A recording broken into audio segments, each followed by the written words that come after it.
The starfield ahead of the Dominion ship the Unifier was quiet. It was the deep, empty quiet of space near the edge of a solar system. This was the Sol system, home of humanity.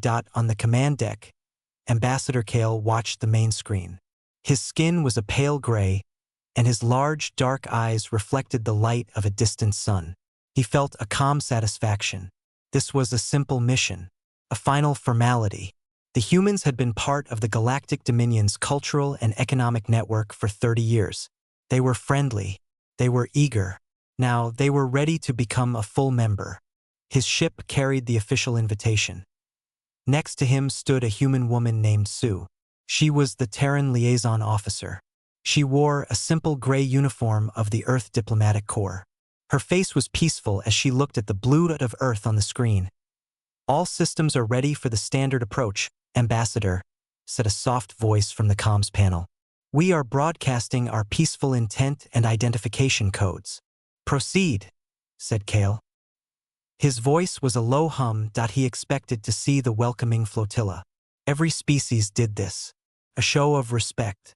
A few Earth Defense Force ships would glide forward. They would exchange pleasant signals. Then they would escort the Grand Dominion vessel to Earth for the celebrations. But the space near the jump point remained empty. Sue shifted her weight slightly. A small line appeared between her eyebrows. This was not the procedure.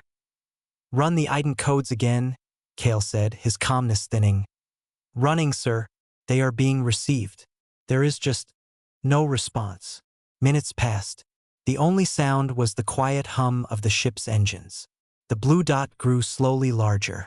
Then, new shapes appeared on the edge of the sensor screen. Not one, not two, but dozens. They were not arranged in a welcoming parade. They were spread out in a wide, silent arc, blocking the path to the inner system. They were Earth Defense Force frigates and monitors. Their weapons were not active, but their positions were clear. This was a wall. A cold feeling touched Kale's mind. A malfunction? A human political drama? It had to be a mistake. "Open a direct channel to United Earth Command," Kale ordered, a sharp edge in his tone now. "Use all the protocols they gave us." The communications officer worked quickly. "Channel open, sir. Audio and visual ready." Kale straightened his tunic. He prepared his face into its usual look of wise, gentle authority. He was ready to gently correct this hilarious human error. The main screen flickered, but no friendly human face appeared. "No ambassador. No general." There was only black space, and in the center, lines of simple, white text. The words were in the common galactic language and also in Korean, English, and Mandarin. Kale read them. For a moment, his brain refused to understand. The message was short. It was the most direct thing he had ever seen from a government. It read, "By unanimous decree of the United Earth Assembly, a permanent ban on entry into SOL system space is hereby imposed upon the Galactic Dominion. Effective immediately. NO entry, NO negotiation, NO appeal. All Dominion vessels must withdraw beyond the heliopause boundary marker within 1 standard hour. Failure to comply will be met with force. Earth stands S1. Silence swallowed the command deck. The soft beeps of the control panels sounded suddenly very loud. The officers, a mix of species from across the Dominion, stared at the words. They looked at each other, then at Kale, then at Sue. Kale's mouth was slightly open. His mind raced through possibilities. A hostile takeover of Earth's government? A secret weapon they were hiding? A test of Dominion resolve? Nothing fit. The humans were not warriors. They were joiners. They were traders and artists and scientists. They loved Dominion technology, Dominion entertainment. This was illogical. He turned sharply to Sue. Her peaceful expression was gone. Her face was pale. She was reading the message again and again, as if the words would change. "Explain this?" Kale demanded, his voice losing its practiced calm. "What is the meaning of this joke?" Sue took a slow breath. She looked from the screen to Kale. "It is not a joke, Ambassador. It must be. This is not how your species behaves. Who has taken control? What faction?" "The message says unanimous decree," Sue said, her voice quieter than usual. That means all nations, all regions. There is no faction. It is Earth. But why? Kale's hand gestured at the screen, at the silent wall of ships. We offer full membership, a seat on the Galactic Council, access to technologies you have only dreamed of, peace, prosperity. Why would you ban us? Sue looked back at the blue dot on the screen. Her home. She had been away for 5 years, serving on Dominion ships, learning their ways. She thought she understood the path her world was on. Now she realized she understood nothing. A deep, unsettling confusion settled in her stomach, mixed with a strange, faint pulse of something else. Was it pride? I do not know why, she said honestly, meeting Kale's gaze. I was not told. My last instructions were to prepare for your welcoming ceremony. The communications officer spoke up, his voice tight. Ambassador, the lead Earth vessel is signaling. Audio only. Put it through. Kale snapped. A human voice, male, calm, and utterly without emotion, filled the deck. Dominion vessel unifier. You have received the declaration. Your 1-hour withdrawal timer is now active. You are currently in violation of sovereign Terran space. Please adjust your course immediately. This is your only warning. The channel closed with a soft click. Kale stood frozen. He felt a hot embarrassment rising, then a cold anger. They were being treated like pests, like invaders. This was a humiliation unlike any he had ever experienced. He looked at his crew. He saw their shock, their growing fear. The invincible, welcoming Dominion was being told to go away. He looked back at Sue. She was no longer just a liaison. She was now a citizen of the banning power, a representative of the inexplicable. You will contact your people, Kale said, his tone allowing no argument. You will get me an explanation. You will get me a real person to speak to. Sue nodded slowly, but inside she knew. The plain text, the robotic voice, the wall of silent ships. It was all a message in itself. The humans were not interested in talking. They had said everything they wanted to say. As the unifier, massive and advanced, hung in space facing the humble human blockade. The only thing that was clear was the line that had been drawn. And for the first time in centuries, the Galactic Dominion was on the wrong side of it.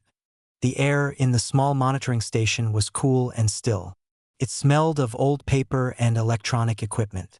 The station was built into the side of a hill overlooking the city of Busan. Through a large window, the lights of the city and the dark sea were spread out like a glittering blanket. Min sat at his desk, his eyes fixed on 3 different screens. One showed the silent standoff at the edge of the solar system. Another scrolled with lines of data and legal codes. The third was a simple text feed of global news, moving slowly. He was not a soldier. He wore a simple gray sweater, not a uniform. His job title was Cultural Archivist and Communications Analyst. He was a historian. His hands, which usually handled old books and digital records, now rested on the cool surface of the desk. The door hissed open. June walked in. She was older than Min, with a sharp face and calm eyes. She was a strategic integration analyst. Where Min looked at the past, June looked at patterns. She carried a tablet and a paper folder, which was unusual. They are still there, Min said, not looking away from the screen showing the Dominion ship. The unifier. It has not moved. The hour is almost up. They will move, June said. Her voice was sure. She placed the paper folder on Min's desk. It was thick and plain. They have no choice. To force their way in would admit we have something they need to take by force. Their whole story is about voluntary union. They cannot break that story. Min finally looked away from the screens. He looked tired. It feels like we are holding our breath. The whole world. We have been holding our breath for 30 years, June said. She opened the folder. Inside were not military plans, but printouts of old trade agreements, cultural exchange proposals, and economic reports. Look at this. Not as an archivist. Look as a person. Min took the first sheet. It was a summary of the first Dominion Cultural Ambassador Program, 32 years ago. Humans were so excited. They sent their best students to learn from the stars. The Dominion sent their teachers, their artists, their economic planners. It was all free. It was a gift. It reads like a fairy tale, Min said. Now read the next one, Jiyun said. She sat on the edge of his desk, watching him. The next document was an economic report from 10 years later. Earth's global economy was booming. Hunger was nearly gone. New medical tech from the Dominion cured old diseases. But the report had notes in the margin from a forgotten economist. The notes pointed out how Earth's own industries for certain things, like unique food crops, traditional medicines, and handmade goods, were shrinking. They were being replaced by standard, efficient Dominion versions. It was more convenient, Min said softly, thinking of his own grandmother's recipes, which no one cooked anymore because the Dominion nutrient bars were easier. Keep going, Jiyun said. He read more. A report on language. The Dominion's universal translator was a miracle. It allowed instant understanding. But studies started to show that fewer human children were learning their native languages past a basic level. Why bother? The translator did all the work. Then, there were reports on entertainment. Dominion holographic dramas were wonderful. They were exciting and beautiful. And over 20 years, they all started to feel the same. They spoke of unity, of peace, of letting go of old, stubborn differences to join something greater. Min looked up. On his news feed, he saw a headline about a small protest in Seoul.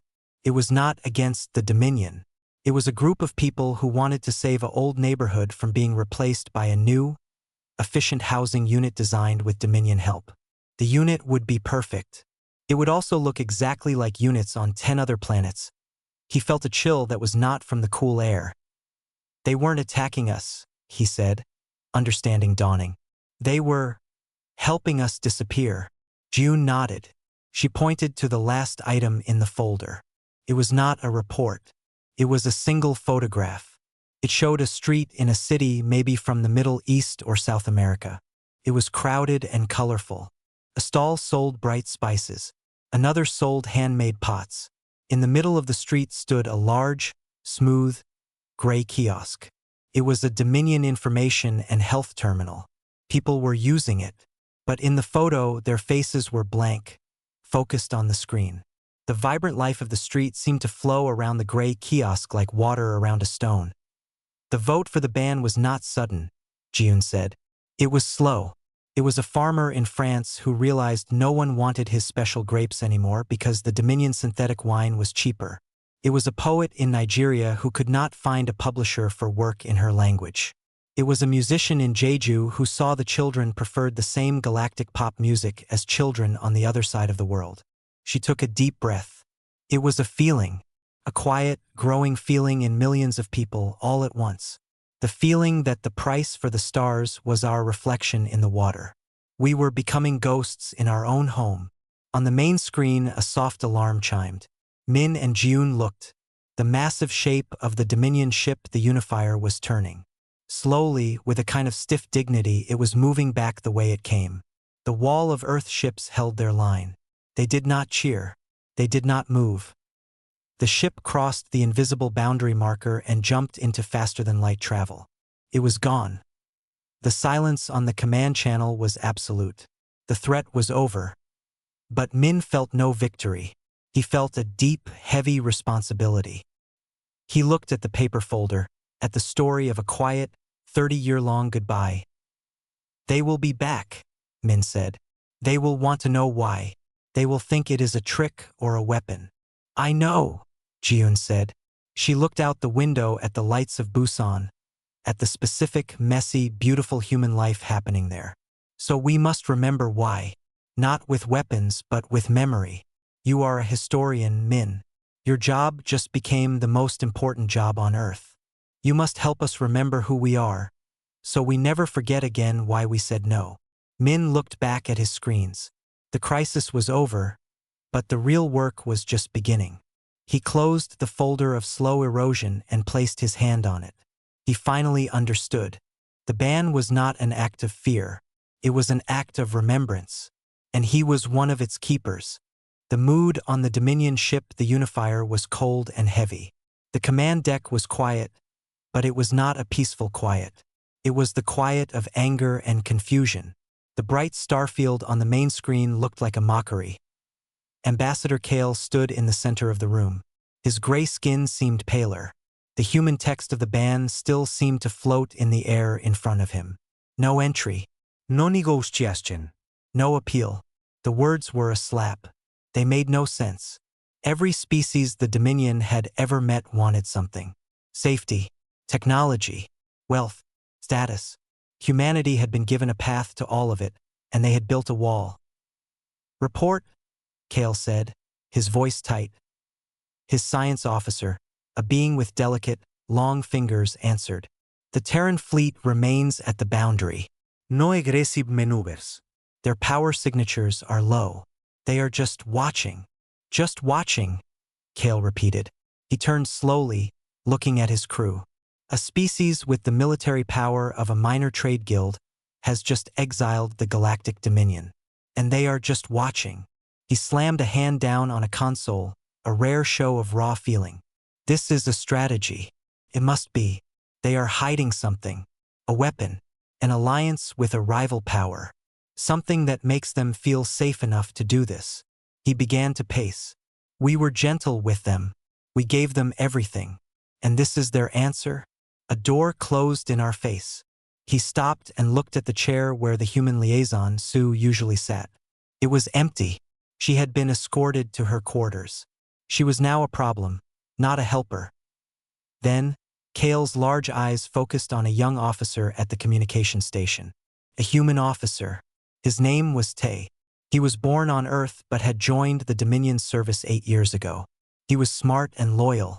He believed in the Dominion's mission of unity. Right now, Tay looked deeply embarrassed, as if his own family had insulted a guest. Officer Tay, Kale said. The words were soft but carried across the quiet deck. Tay stood up straight. You understand these people. You are one of them. Explain this insanity. Tay swallowed. Ambassador, I cannot explain it. It is not logical. My contacts on Earth, they were excited for full integration. There must be a political coup, a faction that has taken control by force, perhaps a militarist group that fears losing power. Kale studied him. A faction that achieved unanimous global agreement? Without a single leak? Without a shot fired? Your species is not that efficient. Tay had no answer. He looked down. I have a task for you, Kale said. He walked closer. You will find the real reason, not the political excuse, the real power behind this ban. You have access codes to Earth's public data networks. Their information web. Use them. Look for cracks. Look for panic. Look for signs of this hidden weapon or secret war. If it is a faction, there will be dissent. Find it. Show me the fear they are hiding. Tay nodded, a spark of purpose in his eyes. This he could understand. This was a mission. Yes, Ambassador. I will find the truth. They must be afraid of something. Good, Kale said. He turned back to the main screen, where Earth was now just a distant blue point of light. The Dominion does not beg. It does not force. It offers. But we must understand what we are dealing with. Go. Report what you find. Tay moved quickly to a private terminal in a small side room. He entered his old access codes. He expected resistance, new firewalls, maybe a trace attempt from Earth Cyber Command. The Dominion's tech was far superior. He could bypass anything they had. There was no resistance. His access was immediate. It was like the door was not even locked. This was strange. He pushed the thought aside and began to search. He looked at news channels first. He searched for words like protest, crisis, military mobilization, economic collapse. The news was normal, surprisingly normal. He saw reports about the ban, of course. The official statements were calm and firm, just like the message sent to the ship. But he saw no riots, no panic in the streets. He saw a market report from Seoul showing a temporary dip in stocks, followed by a curious rise in companies that made traditional crafts and foods. He saw a weather report for Europe, a sports match in Australia. He drilled deeper. He accessed government servers that should have been more secure. He found the public logs of the United Earth Assembly vote. It was, as they said, unanimous. Every nation, every region. No abstentions. It was impossible, but there it was. Frustration grew in him. Where was the fear? Where was the conflict? He changed his search. He looked for military data, weapons research, energy signatures that could imply a new technology. He found the public budgets. Earth's military spending had actually decreased over the past 5 years. They were building fewer ships, not more. They were investing in planetary infrastructure, environmental projects, and cultural archives. Cultural archives? Tai froned. He opened a link. It led to a vast digital library called the Terran Memory Project. It was full of music, films, books, recipes, and art from all over Earth. Old and new. It was being uploaded and shared freely. The viewing numbers were enormous. Billions of hits. He watched a few seconds of a video from a place called Busan. It showed an old man in a small shop making paper by hand, the traditional way. The video had millions of views. The comments were in hundreds of languages, full of gratitude. This was not a weapon. This was sentimentality. Tae leaned back in his chair, rubbing his face. He felt a headache coming. Kale wanted a threat, a reason based on power. But Earth's data stream showed no threat. It showed something else. It showed a planet that was suddenly, deeply interested in itself. He opened a final feed. It was a live public camera from a street in Mexico City. The sun was setting. People were walking home. A street vendor was selling food from a cart. Children were laughing. In the background, a large, smooth, gray Dominion information kiosk stood dark and unused. Someone had even placed a potted plant on top of it.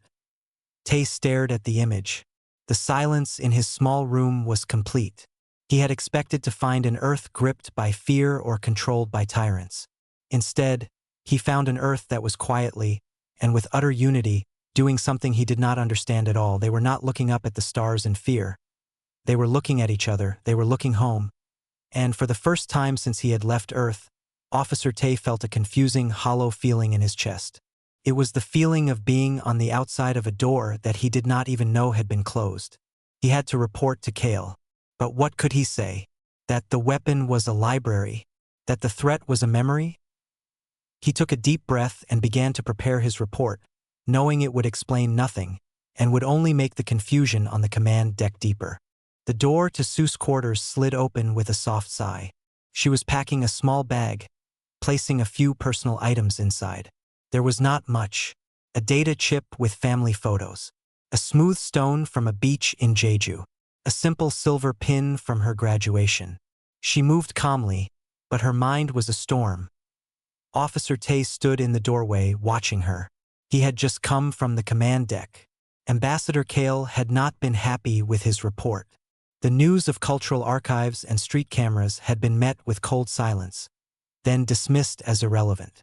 Kale was now convinced it was a sophisticated information war, a smokescreen. Tae was not so sure. They think you know something, Tae said, his voice low. They think this is a human trick. That you are all hiding your real plans. Sue did not look up. She folded a simple cloth jacket. What real plans, Tae? To be left alone? Is that a trick? It does not make sense, Tae insisted, stepping into the room. The door closed behind him. You had everything. You were winning. Why would you throw it away? What are you afraid of? Sue stopped packing. She turned and looked at him.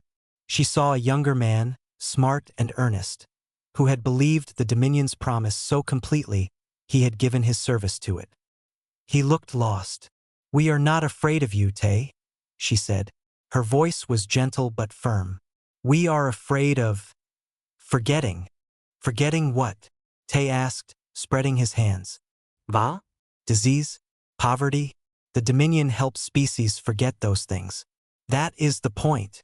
Sue picked up the smooth stone from her desk. She held it in her palm. My grandfather gave me this. He found it on a beach the day I was born. It is just a stone. It has no value. It does not cure disease or grow food. She looked at it. If I join the Dominion fully, my children would be born on a ship or a colony world. They would have perfect health. They would never know hunger. But would they have a stone from a beach? Would they know the sound of that specific sea? Or would it just be data? A picture in a file? Tay shook his head. That is sentiment. Emotion. It is not a reason for a galactic policy. Isn't it? Sue asked. She put the stone in her bag. What is a species, Tay? Is it just a collection of efficient bodies and smart minds? Or is it also the small, useless things? The songs we sing that no other species would understand. The taste of a food that only grows in one valley on our planet. The way we say, I love you, in thousands of different, broken, beautiful ways. She zipped the bag. The Dominion offered us a universe where everyone understands each other perfectly. And in that universe, there was no reason to keep singing our old songs. No reason to cook the old recipes. They were inefficient. Slowly, without a single shot fired, we were trading who we were for what we could become. And one day, we all looked up and asked, what will we be when we finish becoming? A soft chime came from Sue's desk terminal. A message flashed, shuttle inbound. ETA 15 minutes. Be ready. Tay saw it. His eyes widened. You are leaving? They are letting you go back. I am not, they, Tay. I am Earth, Sue said. My assignment with the Dominion is over. I am choosing to go home. But you believe in unity. You worked for it. I do believe in unity, Sue nodded. But unity should not mean becoming the same. The Dominion does not just want peace. It wants sameness. It is quiet. It is comfortable. It is a very gentle eraser. She picked up her bag. The ban is not an attack. It is a fence around a garden. We need to tend our own garden for a while. Remember what grows there. Maybe one day we will share the seeds. But we will not let the garden be paved over for a very nice, very clean parking lot. Tay felt her words like physical blows. They did not speak of weapons or power. They spoke of stones and songs and gardens. They were childish. And yet, the calm certainty in her eyes was unshakable. He thought of his own report, of the videos of the old papermaker, of the unused Dominion kiosk with a plant on it. You are choosing to be lesser, Tay said, but his voice lacked conviction. No, Sue said. She smiled, a sad, sure smile. We are choosing to be specific. That is different. Maybe to the Dominion it looks small, but to us it is everything. Another chime. The shuttle was close. Sue walked to the door. It opened. She looked back at Tay, the Dominion officer who was born on Earth. You should think about what you are unifying with, Tay, and what you are leaving behind. Not because it is weak, but because it is yours. She walked out into the corridor, heading for the docking bay. Tay did not follow. He stood alone in her empty room on the command deck. Ambassador Kale watched on a monitor as the small, boxy human shuttle docked with the unifier. It was an older model, not elegant. He watched as Sue walked across the connecting bridge without looking back. The hatch closed. The shuttle detached and moved away, a tiny speck against the great ship. Track it, Kale ordered. The shuttle is heading for the Terran boundary, the sensor officer said. The Earth ships are making an opening for it. It will pass through. Kale watched the shuttle grow smaller.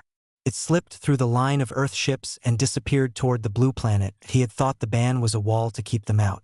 Now, he saw it was also a door they could close to bring their own people back in. The simplicity of it was maddening.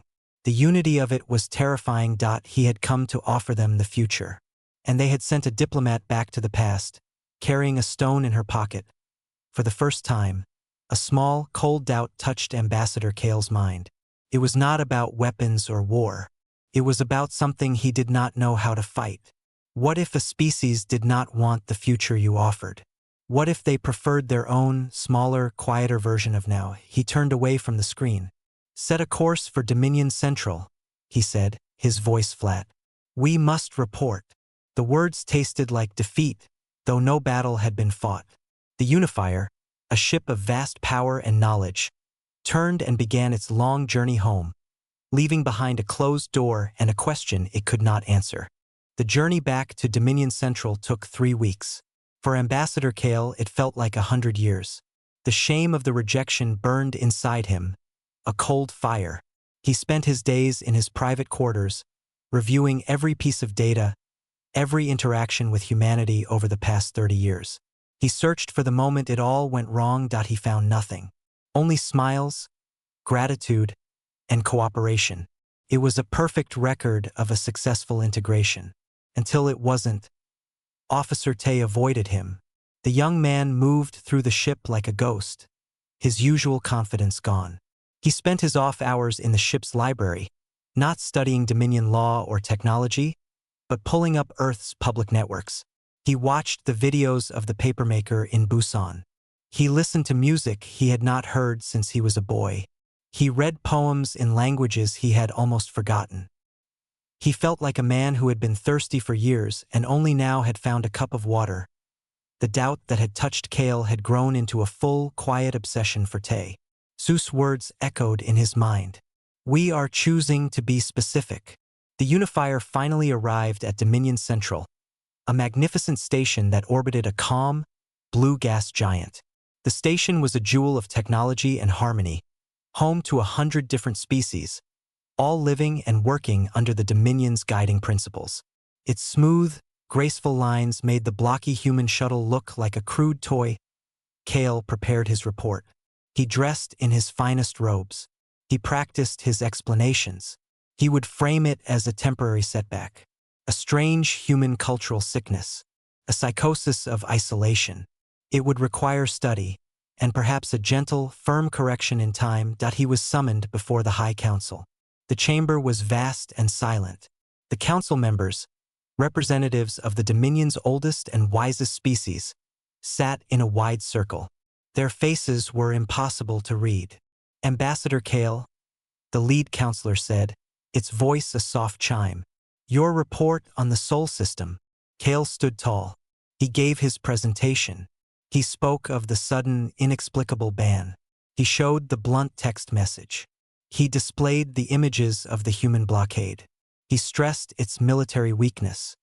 He suggested hidden motives, potential external influence, a need for deeper analysis. When he finished, the silence returned. One of the counselors, a being whose form seemed to be made of shifting light, spoke. Your analysis suggests a threat, a deception. Where is the evidence of this threat? Kale hesitated.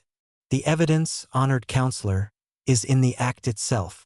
No rational species would refuse us without a powerful reason. Therefore, a powerful reason must exist, even if it is hidden. The light being seemed to pulse softly. You have shown us no weapons. No alliances. You have shown us only a choice. A no. Another counselor, this one more solid, with wise old eyes, leaned forward. Officer Tay, the human-born member of your crew. His analysis of their data networks said something different. He reported no panic, no war preparations. He reported a surge in cultural activity. Kale felt a flush of irritation. The officer is young. He is swayed by sentiment. The humans are clearly engaging in information warfare, creating a false image of unity and contentment. The old counselor blinked slowly. A false image so perfect it achieved a unanimous global vote?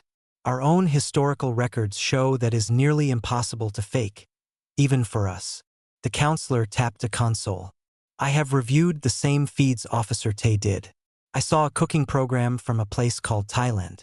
It had 40 million viewers learning to make a curry paste from scratch. Why is that a weapon? Kale had no answer. He could only repeat, it is a distraction. The lead counselor chimed again. Perhaps, or perhaps it is the answer. They have not banned all contact. They have banned us. Our scans show they continue to trade with the non-aligned systems. They continue to broadcast their new memory project on open channels for any to see. They are not hiding. They are being very, very specific. The council chamber fell quiet once more. Kale felt the situation slipping away from logic into something strange. The old counselor spoke again. his voice heavy. Ambassador, consider this. The greatest threat to our dominion is not a rival with bigger weapons.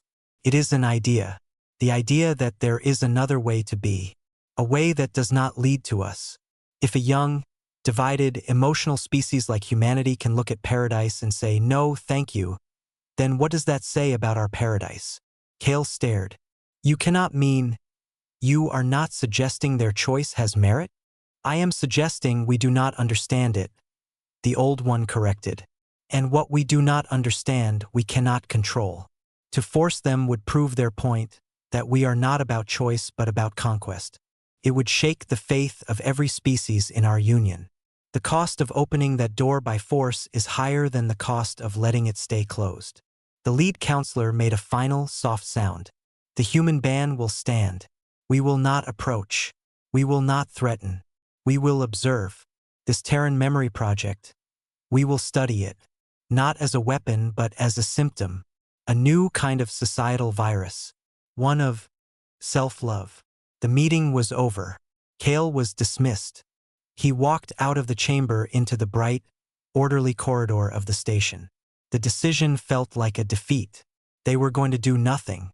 They were going to allow the insult to stand. He found Tay later, in a small observation lounge, looking out at the stars.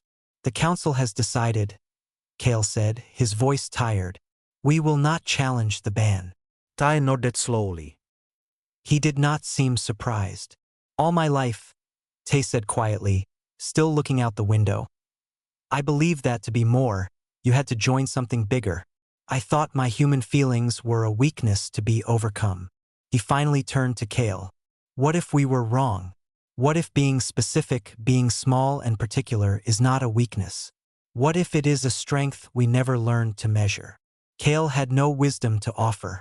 The Dominion's tools were for building, for unifying, for improving. They had no tools for understanding a people who built a fence and called it freedom. He left Tay there, staring at the stars, perhaps seeing for the first time not a vast network to join, but a vast emptiness where one small blue point had decided to be its own light. The ban was not a problem to be solved. It was a mirror. And for the first time, the Galactic Dominion did not like what it saw looking back. 5 years passed. The hilltop station in Busan had changed. It was larger now. More windows had been added, looking out over the city and the sea. But it was not a military base. The new wing was a library.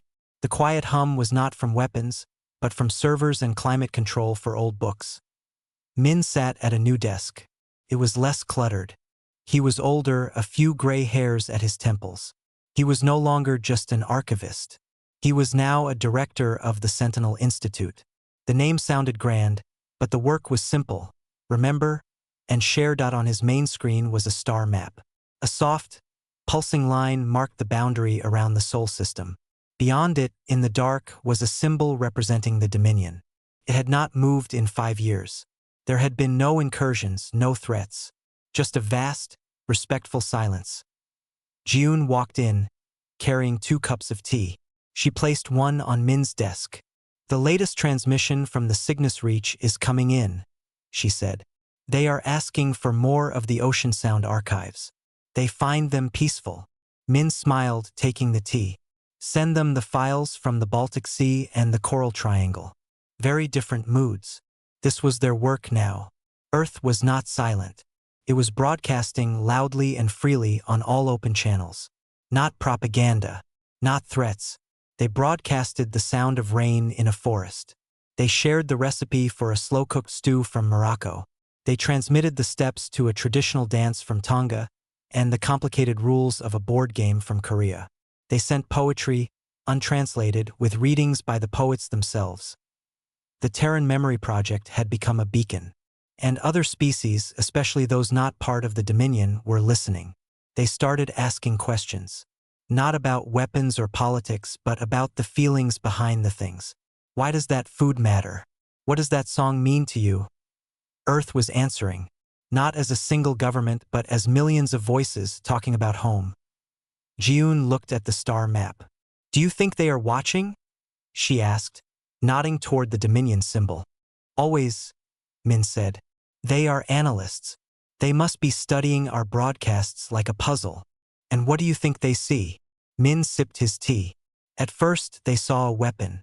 Then, a sickness. Now, I think they see a garden they cannot enter. And it bothers them more than any warship ever could. He pulled up a different screen. It showed economic data. After the initial shock of the ban, Earth's economy had changed. It had localized. People were buying food from nearby farms again. Craftsmen and artists were thriving.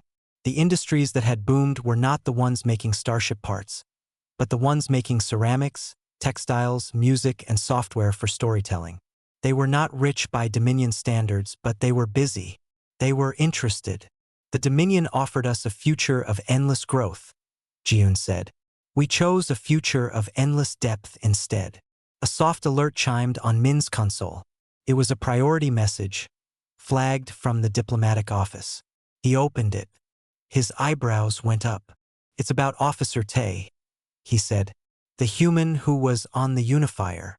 Jiyun came to look over his shoulder. The message was simple. Tay had resigned his commission with the Galactic Dominion. He had taken civilian transport to a neutral trading outpost. From there, he had sent a formal request. Not for citizenship, not yet, but for asylum. He wanted to come home. The message included a personal note from Tay, addressed to no one and everyone.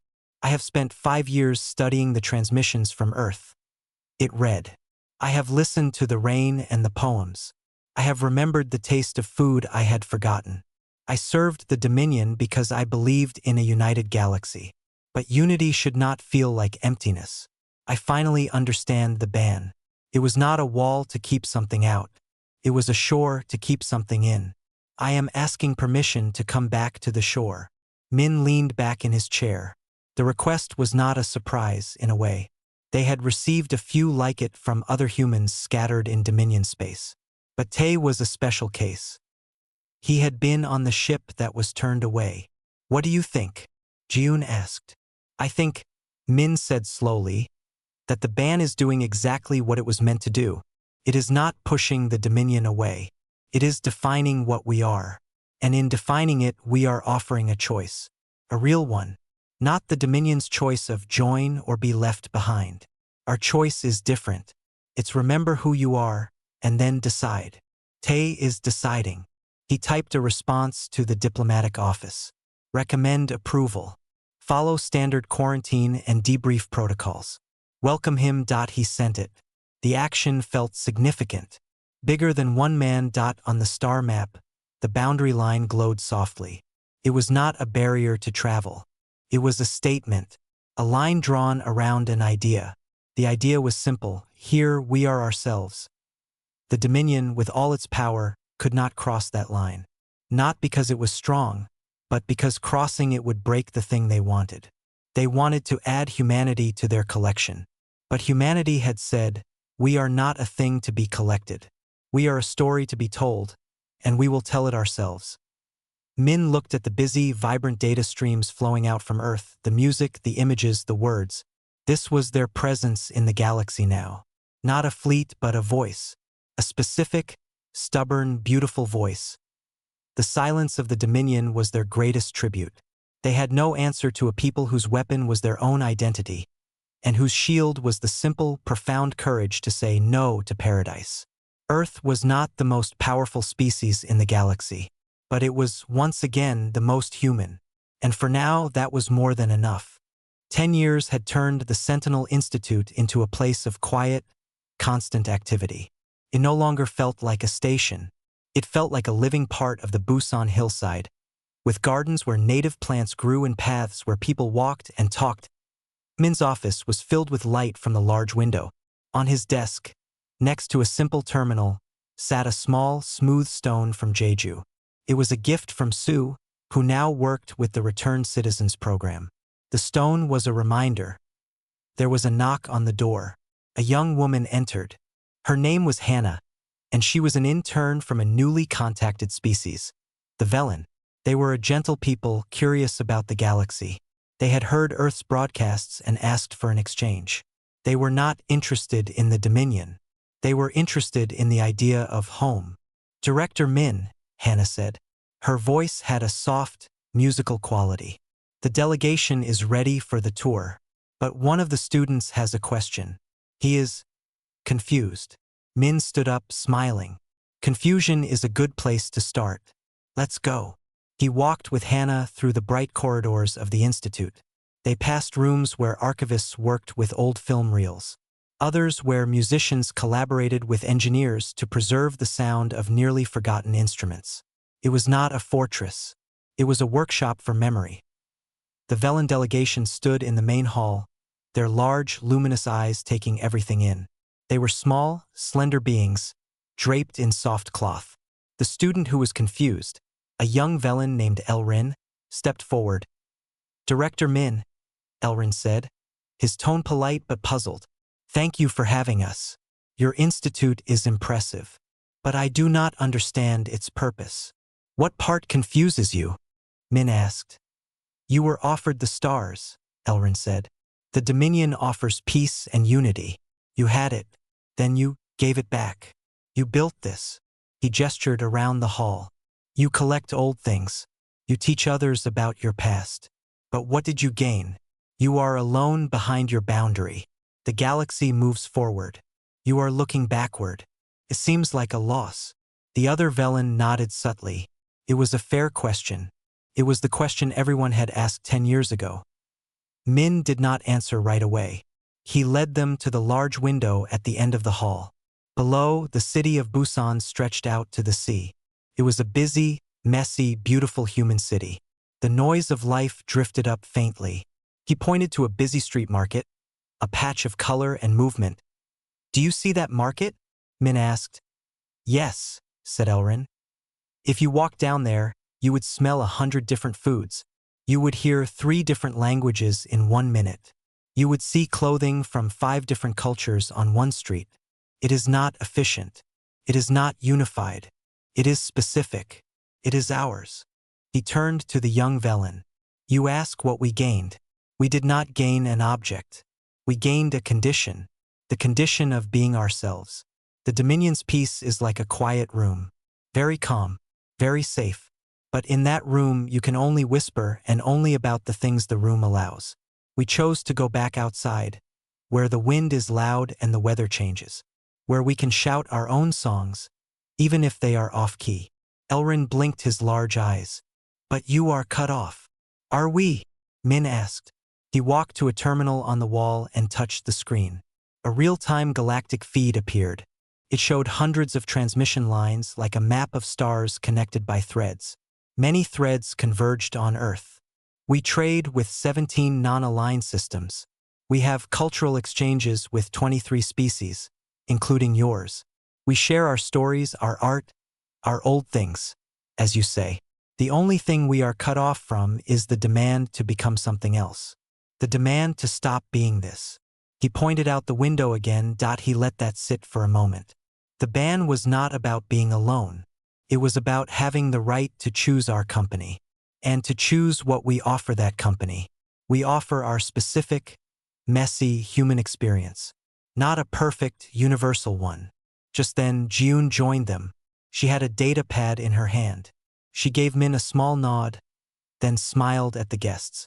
The latest broadcast is ready, she said to Min, the one about the mountain temples in Nepal and the city gardens in Copenhagen. The contrast series. Good, Min said. Send it on the open channel. As always, Elrin watched this exchange. You broadcast everything? Even the things that are ordinary. Especially the ordinary things, Jiyun said. Because that is where life is lived. Not in the grand meetings, but in the small moments. That is what we almost lost. A chime sounded through the institute. It was the end of the workday. Through the windows, they could see the lights of the city beginning to come on as the sun set over the water.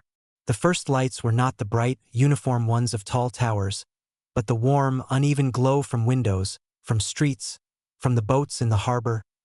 Elrin stared at the gathering dusk. The confusion on his face was slowly replaced by a dawning understanding. He was not looking at a people who had lost the future. He was looking at a people who had fought a silent war to keep their present.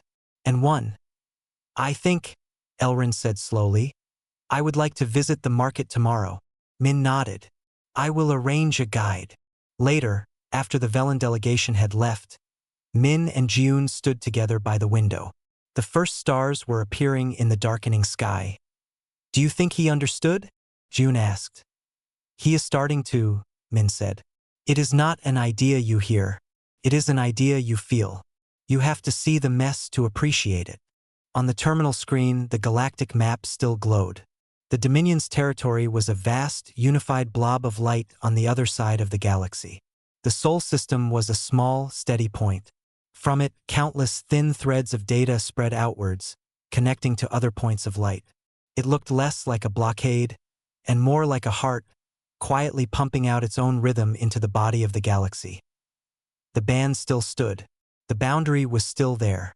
It was not a cage. It was the shoreline of a vast and noisy human ocean.